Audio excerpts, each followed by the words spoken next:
आज की इस वीडियो में कक्षा 10 प्रश्नावली 5.1 का जो प्रश्न नंबर 1 है उसको हल करेंगे। दिया हुआ है निम्नलिखित स्थितियों में से किन स्थितियों में संबंध संख्याओं की सूची एपी है और क्यों। और एपी का मतलब होता है हमारा समांतर श्रेणी। तो समांतर श्रेणी में है या नहीं इसको बताना है, ठीक है।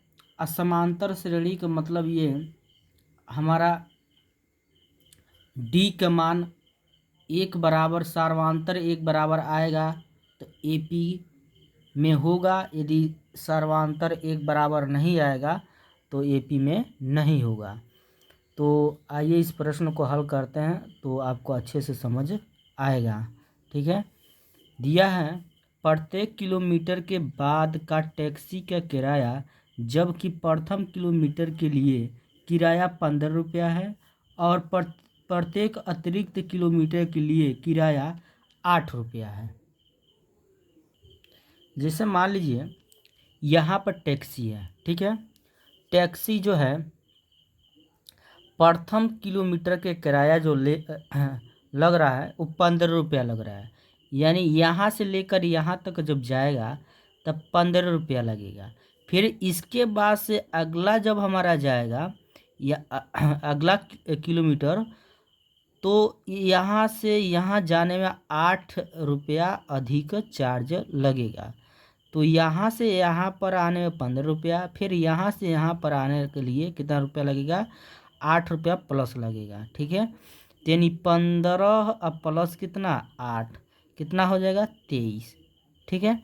फिर उसी तरह यहाँ पे जो है फिर यहाँ से यहाँ तक आने में फिर 8 रुपया कितना लगेगा अधिक चार्ज लगेगा, 8 रुपया और लगेगा।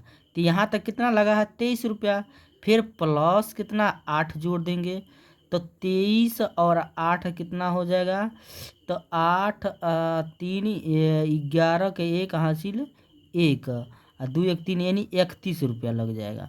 फिर यहाँ से यहाँ तक आने में 8 रुपया और लगेगा तो कितना हो जाएगा हमारा, तो 31 8 39 रुपया हो जाएगा। तो आपको बात समझ आया होगा कि प्रथम किलोमीटर का किराया कितना लग रहा है 15 रुपया, फिर अतिरिक्त के जब चल रहा है तो उसका किराया कितना लग रहा है 8 रुपया। तो यहाँ से यहाँ तक आने में 8 रुपया और उसमें जुड़ेगा 15 में तो कितना हो जाएगा 23। उसी तरह यहाँ से यहाँ आने में 8 रुपया और लगेगा तो 23 में कितना जुट जाएगा 8 कितना हो जाएगा 31 हो जाएगा। फिर यहाँ से यहाँ तक आने में कितना और उसमें जुट जाएगा 8 रुपया तो कितना हो जाएगा 39 हो जाएगा। तो ये समझ आया होगा आपको। तो एक ऐसे हमारा एक सूची बनेगा। तो आइए हम सूची कैसे बनाएंगे इसको समझते हैं।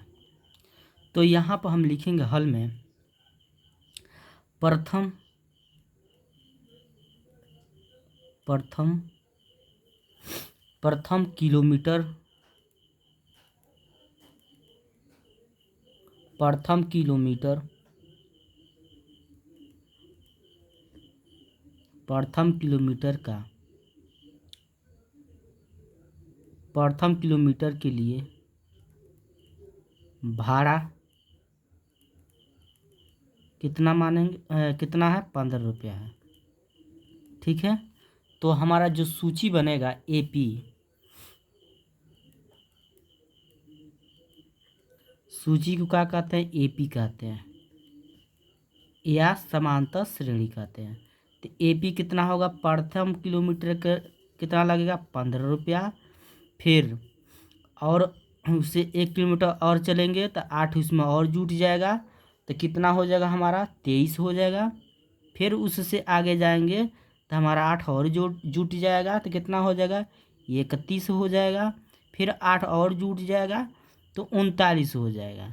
ऐसे डैश डैश डैश। तो हम इसमें जो है ये जो हमारा पहला पद दिया है यह प्रथम पद ए मानते हैं इसको। प्रथम पद प्रथम पद प्रथम पद को क्या कहते हैं ए। तो ए का मान कितना हमारा है 15, ठीक है। अब उसके बाद से हम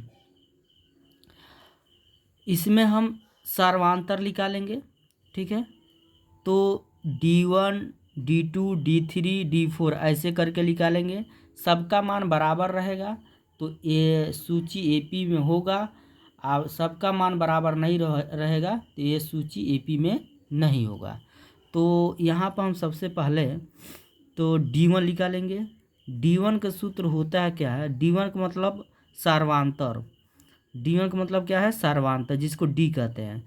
तो सूत्र होता है A2 माइनस A1, ठीक है। ये A1 है, ये A2 है, ये A3 है, ये क्या है हमारा A4 है। बात समझ आया है। तो अब इसके बाद से इसमें जो हम D1 बराबर हो जाएगा, A2 का मान कितना है हमारा 23, तो यहाँ पर 23 हो जाएगा, माइनस उतार देंगे A1 का मान कितना है 15, तो यहाँ पर 15 हो जाएगा। अब इसके बाद से यहाँ पर D1 बराबर हो जाएगा 23 में से हम 15 को क्या करेंगे, घटा देंगे, तो कितना आएगा हमारा 8 आएगा। तो D1 का मान कितना आ गया 8। अब इसके बाद से हम D2 निकालेंगे। क्या निकालेंगे, D2। तो D2 निकाल लेंगे कैसे, तो यहाँ पे लिखेंगे D2 बराबर का सूत्र बनेगा हमारा, देखिए D1 निकालने के लिए A2 में से A1 घटाए हैं, और D2 के लिए A3 में से किसको घटा देंगे, A2 को। D2 बराबर हो जाएगा A3 का मान, तो A3 का मान 31 है, तो यहाँ पे 31 हो जाएगा, माइनस A2 का मान कितना है, A2 का मान 23 है, तो यहाँ पर 23 हो जाएगा। तो D2 का मान हो जाएगा, D2 बराबर हो जाएगा 31 में से 23 को क्या करेंगे, घटा देंगे, कितना बचेगा हमारा 8। तो D2 का मान कितना आ गया हमारा 8 आ गया। अब इसी तरह हम किसका मान निकालेंगे, D3 के। तो D3 के यहाँ पर लिखेंगे D3 बराबर सूत्र हो जाएगा क्या, A4 माइनस A3। तो D3 बराबर होगा, A4 का मान कितना है 39 है, तो यहाँ पर 39 माइनस A3 का मान कितना होगा 31, घटाएंगे तो D3 का मान हो जाएगा कितना, 39 में से 31 को घटा देंगे, कितना बचेगा 8 बच जाएगा। तो हमारा D3 का मान कितना आ गया 8 आ गया। अब इसको हम लिखेंगे क्या कि D1 बराबर D2 बराबर D3, सब हमारा क्या है बराबर है, तो अतः यह सूची क्या है AP में है। तो यहाँ पर लिखेंगे अतः ये सूची किस में है, AP में है, ठीक है। यही क्या होगा, इसका आंसर होगा। तो वीडियो अच्छा लगा हो तो लाइक करिए और कमेंट करिए। यदि चैनल पर पहली बार है तो चैनल को ज़रूर सब्सक्राइब करिए।